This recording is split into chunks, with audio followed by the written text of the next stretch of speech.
Cool then. So this is 365 N.E.F platform. And what we do here, what I do here, I have discussions that, you know, deal with health, mental health. And I'm gonna let you introduce yourself. What's your name? My name is Blue. Blue. Yes, I'm with Energy Yoga Studio. It's the first black-owned yoga studio here in Cincinnati. Super proud of that. We located over in 5827 Bramble Avenue. Oh, okay. Now, how long you been doing yoga? First off, what made you get into yoga? I was stressed out. Would Gotta say be. that. I didn't have any time to myself. I was in paramedic school and I was busy taking care of my babies in school. That was it. And working. So it was just a lot. And I was working out all the time, but that took out my whole workout time. Okay. So I was just doing those poses on Instagram and everything. And it was fun. Like I was trying to get into these Grab that mic for me, baby. Can you hear me now? Yeah, I got you. So I was trying to get into these different positions and things that I saw on Instagram, and I start sweating real quick. And I'm like, wait a minute, I've been outside working out for like an hour and a half, doing push-ups, burpees, all type of stuff, and I ain't even getting a trickle. Right. Like, how am I sitting here just holding my pose warrior one or something like that, and I'm sweating? So that attracted me to it too. Okay. Like, yeah. Okay. First question I got for you. What does yoga mean? It means finding that balance within yourself. Okay. That's what it is. Okay. I always wondered. I never knew that. Yeah. Right? I never knew that. What are some of the health benefits of yoga? First off, just it's your mental health. Like that's the number one health benefit there because you're learning to focus on yourself. You're learning to really find out or understand that you are in control of you. You're in control of your responses, your reactions. You're in your control of how you feel. You're in your control of like just like I said, your reaction to other people. Like nobody can make you feel a certain way. I agree with that. No one can make you upset. Like it's up to you to allow them to have that control over you or whatever the case, or to allow them to make you happy. It's up to you to allow them to make you sad. Like we automatically dwell on like the negative of things. No, you're in control of letting somebody make you happy as well. You gotta say that. So that's the that's the mental part aspect of it, and then the physical, of course, because we sit in different some people sit in the office all the time or sit in the chair. Right now we got those cell phones and everything, like where our necks are always bent over. We're always just bent up tight. You gotta say that. You know, like we don't stretch enough because it's not just about stretching, but it's really about your breath. Okay. So once you start breathing and you get into that, you start opening up, like you're opening up your body really, like in order like to get more breath into places that you don't normally, like your hips and stuff. Like our hips are tight. You start breathing through it. You start focusing on your breath. Boom, hold on, I can breathe clear now. Yeah. You know, like so. You gotta say that. It's funny you say that because I was seeing a physical therapist. I deal with sickle cell, so I was seeing a physical therapist, and he told me that I hold my body tight. Now I remember years ago, I used to do a little yoga. I got into yoga years ago. It's been a minute ago, but I know that it helped me dealing with sickle cell. So, in which ways you think yoga can help with sickle cell anemia? It can help because I know a lot of people. The big issue from what I see with people dealing with sickle cell or going through sickle cell crisis is their pain management. I'm related to childbirth. Okay. Not the actual pain, but just how to get through the pain and everything. So my last couple, but specifically my last labor, during the contractions, I'm taking really deep breaths, like really focusing on the breath. Your mind can only focus on about 2 to 3 things, and that's it. Like truly zone into it. So I'm gonna relate that back to yoga. You can focus on your breath, your posture, and ensuring that you're holding your posture correct. So those are like the 3 things. So say you're going through sickle cell crisis right there. You focusing on breathing and everything and getting through it. It's gonna help you. It's not gonna take the pain away because that's like you can't just sit there and numb it. Like that's a painful experience. That's something that it's difficult, but it will allow you to just sit there, take a moment, and just breathe through it. Because once you start, like you stop controlling your breath, once you stop sitting there thinking about it, like, oh my God, you're making it worse. You getting like your anxiety is gonna get up and everything. Like once you just understand, like, all right, I can control, I can handle this right here. I can handle this until I can get to the help that's gonna really help me, get rid of that pain and everything. But it's a lot of different methods used too. Like with breathing and everything that will help with the pain management as well, like when it comes to sickle cell. Like so. Okay. Now, since you've been now, your school been open how long? 8 months. Okay. 8 months. And you've been doing yoga for So it's been about 5 years. total. Yeah, 5 years. I've been doing yoga for 5 years. I've only been teaching for like a year and a half now. Okay. Yeah, but I started at 5 years. First actual class, though, like I was just doing poses. Right. Like when I was like gotta when I say did, that. I was just Yeah. doing poses and everything. But my first class was actually in 2020 before I went to do the teacher training. Okay. Yeah. Okay. So now going through the teacher training, how long does it take to be a yoga instructor? It depends on where you go. It could Okay. be 6 months. It could be a year. I know Okay. they've got like really quick classes online, which I'm not sure.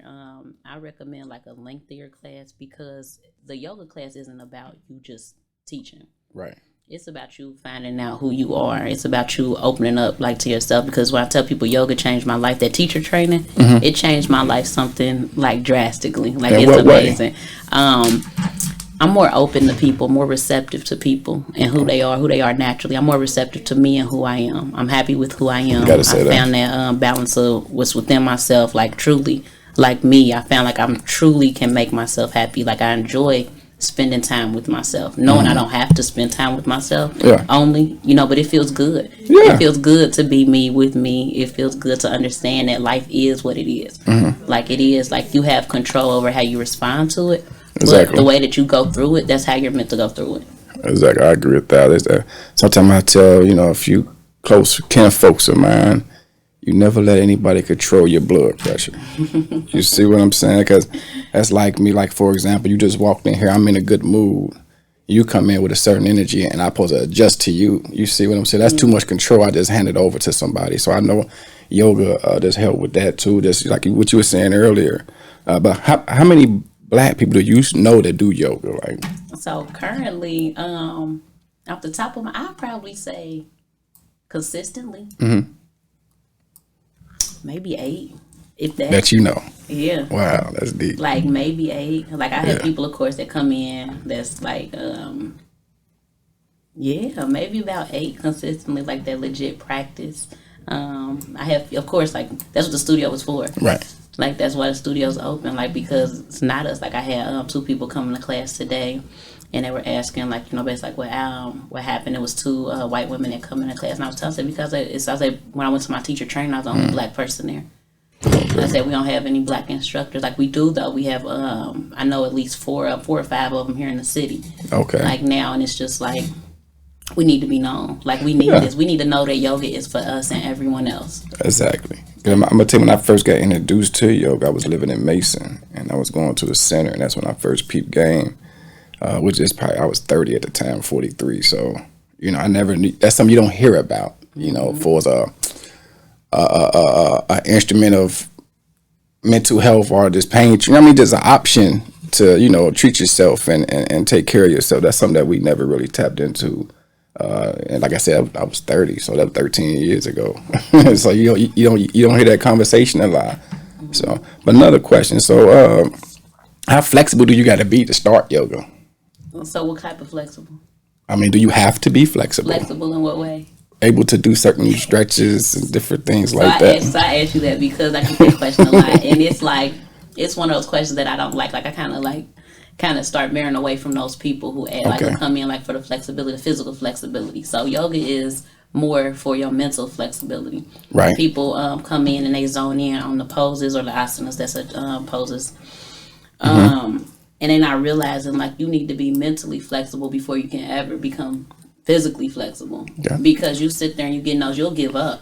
Right. You'll give like during a class, you'll be like, oh no, I can't do this, and that's your mental block right there.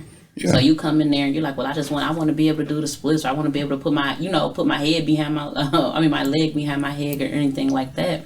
And you quit because, oh, this hurts, or oh, this is uncomfortable. Okay. Oh, this is because you're constantly like putting all these negative thoughts in your head and you're stopping yourself from breathing and stuff because you're not mentally flexible.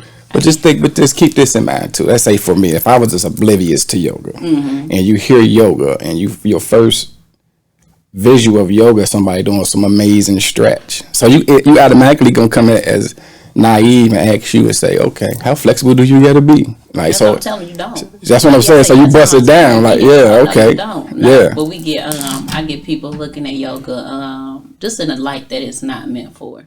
Oh, that's it. What you mean? You sexualize yoga, especially with a woman doing it. It's sexualized, and I'm like, that's not what it's for. Like, but women sexualize. Right, it too. Like, it don't take much. I want to do it because I want to be like this for my man or something. Like, that's not. I'm like, well, look, this class isn't for you. I can send you to another instructor. But you know what though? Your reasons is your reasons. That's it, and I'm gonna send you to another. I'm gonna send you to another. Keep that part to yourself. Like, just come on. Like, no, I'm serious. Like, I do. Yeah. It's the space that I created. What me and the instructors that I have at the studio, what we offer, is so. What I feel is pure intent. Okay. That. No, because it's not for everyone. Like, it's for everyone, but it's not for everyone to receive it. Right. Because everyone's not going to receive it. So, as I said, like, it's just a certain, you have to have a certain goal to come in there and just be like, all right, this is what I want out of it. Like, this is what my intentions are. Like, I ask all of my students when they come in there, what's your intentions? Like, to themselves. Right. Set your intentions for your practice today. Yeah. That's it. Like, don't come in here and just be like, all right, this is what I want to get out of it. I want to be able to go home and put my head between my legs, right. Hey, your reasons, your reasons. It's like, seriously, like, because your that's energy. What you coming for. But that's why I said it can go to another individual, another instructor, because your energy is absorbed by everybody, regardless if you want it or not. So if that's your intention in there and that's the energy that you want to create, you're going to be taking or pulling from somebody else. You're right. And it's not fair to the other people who's sharing that space with you in the class. Yeah, I guess. So just to backpedal, you said what you offer. I know there's many different types of yoga, right? What's the different yogas that's out there? So people classify them in different ways. Like, I hear people ask, like, do you, like, they classify hot yoga as a type of yoga. Okay. And hot yoga, that's just when you have the panels at the top, and that's where, like, you got the infrared heat coming down. Okay. But vinyasa, I do a vinyasa flow. It's just a sequence of movements that's going, like, that you do in between, like, other poses. Okay. We got one that does Ashtanga yoga, and that's just, like I said, like the same consecutive poses over and over again. Yin yoga, that's really, really tapping into yourself and really getting, like, close. It's slow movement. It's really slowed down pace, because you're really getting to talk to yourself and just, like, look at you and be like, okay, I can do this, I'm doing this, this is about me, so on and so forth. And then that restorative yoga, I do that as well. You probably do maybe in an hour class, maybe 5 or 6 poses, like total, and that's it, because you're holding them. You're holding longer, yeah. Okay. So it's safe to say it's levels. So which type of yoga do you teach? Is that, do you teach all those, or what you just mentioned? I do. I teach Micah Vinyasa Flow. It's typically mine, and then restorative yoga. Okay. And then I teach a power flow too. Like, that's just it's more of the vinyasa sequence or the sunrise salutations, just over and over consecutively for my power flow. Okay. Now I know, like I said, what made me ever thought about getting into yoga was the blood circulation, the benefits of it. That's something, cause I deal with something called avascular neurosis, where metal hips, metal shoulders, due to blood circulation. So that's what made me like back then to get into it. I'm trying to get back into it some more because I know the benefits of it, especially dealing with a lot of metal in your body. You can kind of get kind of stiff and things like that. So yeah, I agree. So how big is your classes? I mean, what's the max size that you allow in there? 20. 20 is the max in the class, comfortably. Okay, so how affordable are the sessions? Like, what's the pricing for people to know? So, individual classes or drop-in classes, they're $15 a class. Okay. We have class passes and everything. I believe the class pass is $165 for 10 classes, and I'm sorry, not $165. It's $130 for 10 classes, and then I think $65 for 5 classes. Then we have unlimited yoga, so you get to come to however many you want in a month. and it's $85. So those class passes, they last you 2 months. Okay. So they allow you to come sporadically. Yeah. You got those 2 months to do it. You don't got to hurry up. Well, I need to get 5 classes in this. Nah, you got a couple months. Go ahead. Yeah, take your time. You're good. Gotta say that. Like I said, we got the unlimited monthly passes. We have a 3-month unlimited monthly pass, like where it's consecutive, like you pay one price each month. I think that's about it. We're gonna go ahead and start up a Black Friday sale for the month of December. I'm gonna do the unlimited monthly passes for $40. Do that, cut that down, just because the month is a short month too. And I know, like, with the weather changing and stuff, and just with a whole bunch of family things going on, like, a lot of people, like, depression hits hard around these times because of the holidays. It do. And then the time set back. It get dark early. So, yeah, I agree 1,000. It's there. Like, we're there just to let people, like, get in there and be like, come on, experience it, come in, do whatever you like, come when you can. I would suggest that, like I said, just me dealing with the health issues that I deal with, and like I said, I tapped in before, and I know the benefits of yoga. So I would agree, especially this time of year. I see a therapist. I just started seeing a therapist for the first time, so it's beautiful. It kind of helped me a lot just to, at this time of the year to, one thing you're dealing with sickle cell, another thing you're dealing with mental health, but yoga is another part that that I really want to tap into. I do a little stretches on my own, but it's different when you have an instructor and you actually in the environment. So. So quick question, real quick. How old do you have to be to do yoga? Is there an age range for people to tap in? No, you can start your baby. You can start your baby doing yoga in the womb, because everyone say in the womb. In the womb. Okay. Yeah, yoga is not just the poses. Yoga is not just breathing. That's a part of it. Poses are a part of it. You being mindful of other people. You being respectful of people's time. You being respectful. You putting in the great things in the world and then getting the great things back. That's a part of yoga. The negative things in the world, that's a part of yoga. Like, every single thing that goes on is yoga. Like, I could sit here right now, I'm doing yoga. Like, it's literally, like, it's not just a one sole thing. It's a combination of things. It's literally your life. Now, can little kids come to your location? Like, do they have a membership for kids, family? Because I know you just started with a younger audience. Yeah, we did. I'll talk about that. Well, yeah, so we just started doing Citizens of the World Cincinnati. It's a charter school in Madisonville. They have kindergartners and first graders in there. Okay. And we teach them Tuesdays and Thursdays for their enrichment program, 30-minute sessions for each. I mean, that's super dope. Like, the babies are dope. Like, I taught where the sidewalk ends. Their daycare, they have a daycare center. I taught them for a 6-week program over the summer. Like, I mean, and the age was like, I think one of them was like 4 or something. That's what's up. All the way to, I think the girl was like 17 or like, and it was like, and they were all mixed together. So it was really fun. It's really nice because once you, like, if we learn that mindfulness as children, as the youth, like, it's just so much stuff you don't have to worry about or you don't have to deal with when you get older. Like, it's so much, like, to understand, like, it's okay to not be around people who don't bring you joy. Or people who are constantly down you. Like, you don't have to feel like you owe anyone anything except for yourself. Right. And if you learn it at a young age, like I said, like, you can go ahead and strive. You can create. You can be like who you need to be and who's gonna satisfy you, like as you grow, like, without having to go through so many different things, so many different trials and troubles and things like that. You gotta say that. It's like I said, it's really fun. It teaches you patience. Like, when we're teaching those classes, it's teaching you patience because you're just looking at the babies and they're just so free. That's how they are. Like, they're free. They want to do what they want. Yeah. And it's also teaching the other children as well, like the ones who, like, maybe they're just at a different level where, like, oh, I can sit here and focus. Or they're really into this stuff. And it's teaching them, like, it's okay to just focus on you and not your peer that's maybe flipping on their mat. Right. Like, and I'm also teaching the teachers as well. Like, it's okay. If your student, I'm not paying, like, they're not interrupting the class. Right. They're not, like, because there's no such thing as interrupting because each person is supposed to be focusing on themselves. You gotta say so that. If that kid is flipping, that's him flipping in his area. If you are getting distracted by that kid flipping, then bring your mindfulness back to yourself. Right. That's it. So stop focusing on them. How long have you been dealing with the kids so far? So my first youth class was, I think it was in the summer. Okay. That was my first youth. Yeah, like I have parents, they can bring in their children and to like the regular class too.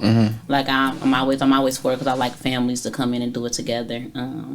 So yeah, they come in and do it. My babies, I got kids ranging from 7 to 16, so they come in and do it with me as well. Like they participate in the class. We got children's yoga on the weekends, but yeah, I believe it was the summer. It was like when we started like our first like children's class. So have you seen the benefit from it? Let's say you get a hyper little guy come in, he just or a girl, and they just geeked up.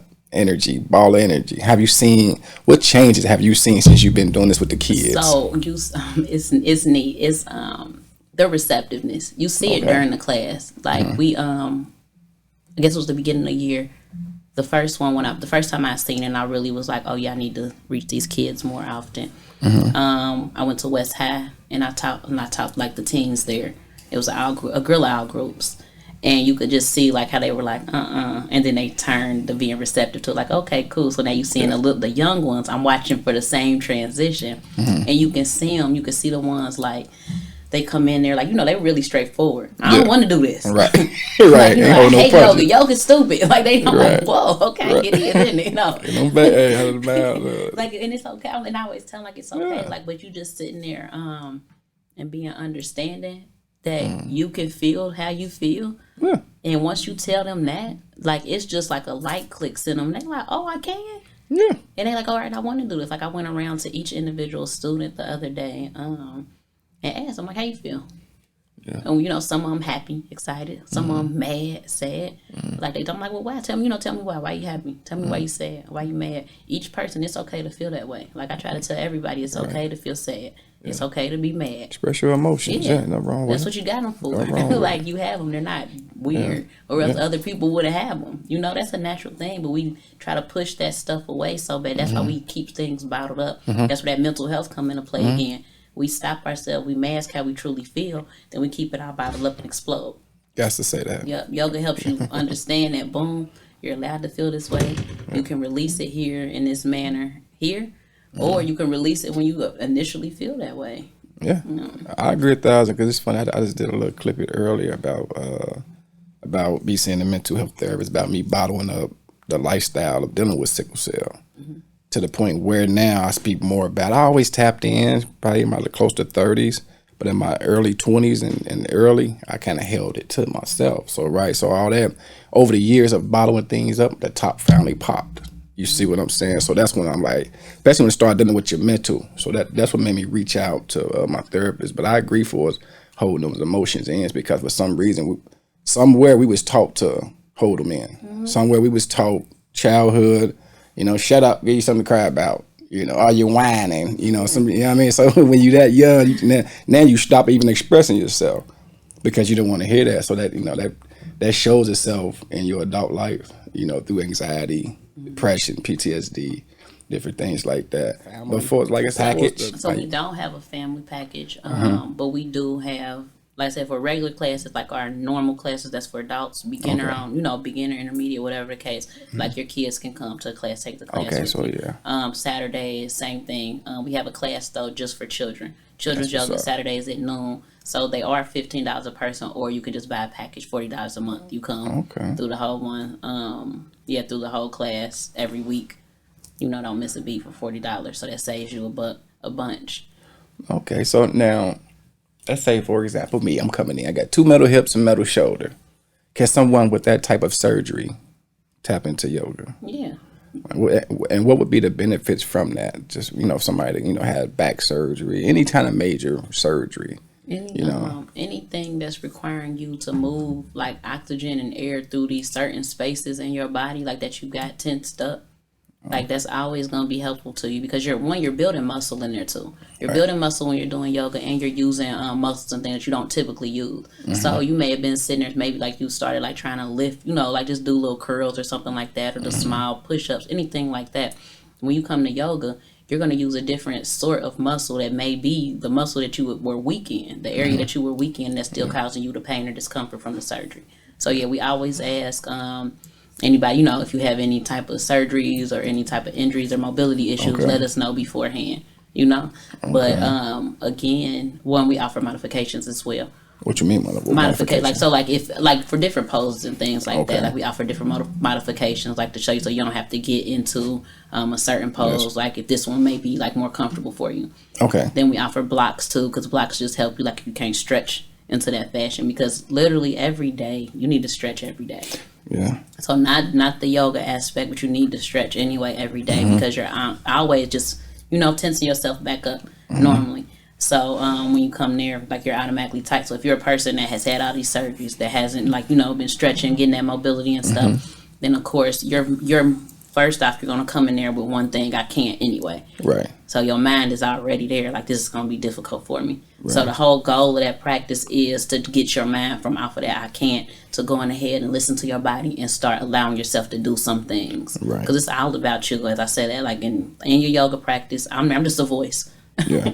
That's it. I'm just a voice. And the space is just there with the great energy in there for you to receive and everything. But at the end of the day, it's up to you to go ahead and remove those boundaries that you set for yourself when you come in there to practice. Okay. And that could be a boundary that you press up when you sit there and say, well, shoot, I got all these, I got a metal plate, or I'm tight, or I'm stiff, or, I can't touch my toes, things like that. You got to get that out your head. Yeah. That's where that mental flexibility comes in first. Like, you got to be flexible mentally before you can start doing anything else. Now, quick question. I just tapped into, years ago, it's probably about 4 years ago, maybe, when I first started dealing with anxiety, I tapped into frequency therapy, Hertz. Mm-hmm. So for Hertz and meditation, so all that go hand in hand when it comes to yoga. So yoga is a part of meditation too. That's the mental part of the yoga part. The entire practice is the mental part. There is no just one part. That's why I say the entire thing is all mental. Okay. Everything from start to finish, your breath, that's all mental. Your reaction is all mental. Your movements is all mental because you got to sit there and tell yourself when to breathe, when to exhale. We don't want you holding your breath the entire time. So all of that builds you up to be prepared to meditate. So meditate is just being still and just allowing yourself to really sink deeper, to go somewhere deeper, maybe into a different realm, whatever the case. And yes, the frequencies, they do help because it's like it's kind of like a piercing going through your brain. Yeah. Like that's what it is. Like it's a vibration. Mm-hmm. It's like because that's what we are. We all are vibrations. Like if you can if you sit there and stare at somebody, you can see like around them, like auras and things like that. You can see those things around you. Like so. That's all it is. Like those frequencies of the music just helps you be able to maybe start clearing that space or just allowing things, the thoughts that come in your mind to just go away. You're right. And just go on and start. But you're going to see things. Like you're going to, like people say clear your mind when you meditate, but you can't. Yeah, it's kind of impossible. Like, you can't because like you'll start seeing things. You go to sleep. You'll start getting deeper. Yeah. You'll start going on and connecting. You'll start removing things. You may start crying. Like it's just a whole lot of things. And like you won't even know why you're crying. You're not necessarily thinking about anything, but those emotions start coming to surface depending on how deep you get. So that all just works out together, just helps you build up to be able to, the practice helps you build up to be able to go ahead and just get into a meditative state easier. Have you ever had somebody bust out crying in one of your sessions? I have a fair amount of people cry. That's what's up, though. Yeah. That's what's up. Men, like, and that'd be the dopest thing for me, too. Like, especially when the men come in general, but when, like, they really able to let go of some things and they're like, what is going on? Like, that's beautiful to me, like, because you need to let go. I think that's crucial. I think everybody need to tap in. And once again, what's your location again? One more time. 5827. My location is 5827 Bramble Avenue, located in Madisonville. Okay. Give me a fun fact about yoga. Fun fact about yoga. I don't know. I mean, everything's fun. You feel, okay. You can make, if you get up early enough and do some yoga, you'll feel high all day. That's a fun fact. Yeah. If you want a natural high. Look, so yeah. If you want a natural high, it is. It's an odd thing. Like wow. Like you will, yes. If you go through a really like powerful session, like you can really feel high, like lifted all day, like no drugs needed. Wow, that's what's up. So in the morning, somebody get up early in the morning. Is there a certain pose you would recommend that can get people to start their day? Like, is there any particular thing that you do, or a couple of poses mixed together? Maybe we call this the sun salutations. You just inhale with your arms up above your head, like just kind of going back a little bit, and then exhale and forward fold, hands to the mat. You can do like, and then you can do like the full sequence, or you could just go ahead and just do that. It's really, your number one thing is really just breathing through your entire body. I think that would be like the best thing, getting out of bed and just taking a deep breath.